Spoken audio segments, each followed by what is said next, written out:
Alô você, tudo bem? Bom dia. Tudo tranquilo? Tudo na paz? Tá com frio aí também? Eu tava refletindo hoje e queria compartilhar essa reflexão com você. Eu tava olhando, vou te mostrar aqui. Vê se você consegue ver. Ô Varão, como é que você tá? Aquela mãe empurrando o seu carrinho de bebê. E isso me trouxe uma reflexão sobre o amor, sobre entrega, dedicação. E às vezes muitas das vezes a gente ouve, ou mesmo nós falamos, eu daria a vida pelo meu filho. As mães claramente falariam, se meu filho estivesse em perigo, eu daria minha vida pela vida do meu filho. E eu queria dizer que isso é lindo, é maravilhoso, quando a gente percebe o nível de amor, de entrega, o nível de amor, né, de entrega. E isso é louvável, porque a vida, ela é um milagre da parte de Deus. Um milagre da parte de Deus, né? Por exemplo, a própria ciência não consegue explicar em que momento a alma entra no corpo, em que momento a alma, ou qual destino a alma, ela toma quando ela sai do corpo. Não são milagres e incógnitas que são mistérios do Senhor. Mas eu queria fazer uma reflexão mais profunda. Eu queria pensar com você o seguinte: qual pai, qual mãe daria seu filho para morrer por um inimigo? Aí você vai falar assim, mas como assim? Lógico que não. É humanamente impossível isso acontecer. É fora da lógica racional, é fora da lógica humana. Verdade.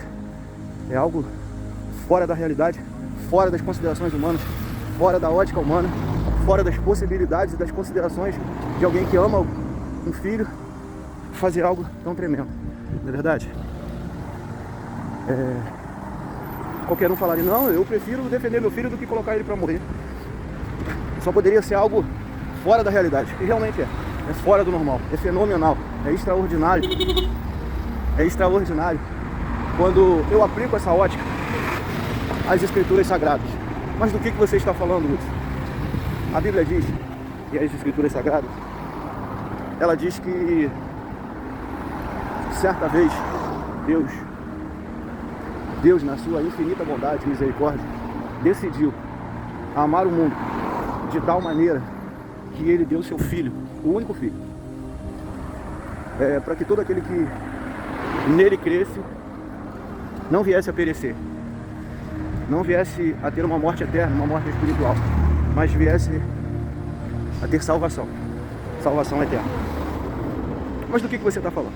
Exatamente assim que as escrituras falam, que Jesus Cristo foi uma obra perfeita, foi uma decisão de Deus, que no momento em que não sabemos definir qual, decidiu-se que Jesus morreria por mim e por você, pelos nossos pecados, porque havia uma separação por conta do pecado, uma separação que não poderia ser justificada por mãos humanas.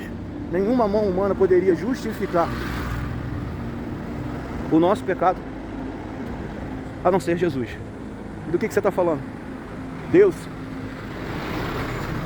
quer salvar a você, quer salvar a mim, e para isso Ele fez uma alternativa. Deus é santo, puro, justo, e dentro da sua grandeza, de pureza, justiça, amor, Ele precisaria derramar a ira dele por conta do pecado da humanidade. E Jesus Cristo foi aquele que, crucificado, foi aquele que foi apedrejado, maltratado, como nós já sabemos um pouco da história, foi chicoteado, e no final da crucificação ele recebe a taça da ira de Deus. Jesus foi aquele que não pecou, que se manteve puro, justo e reto até o final de sua vida.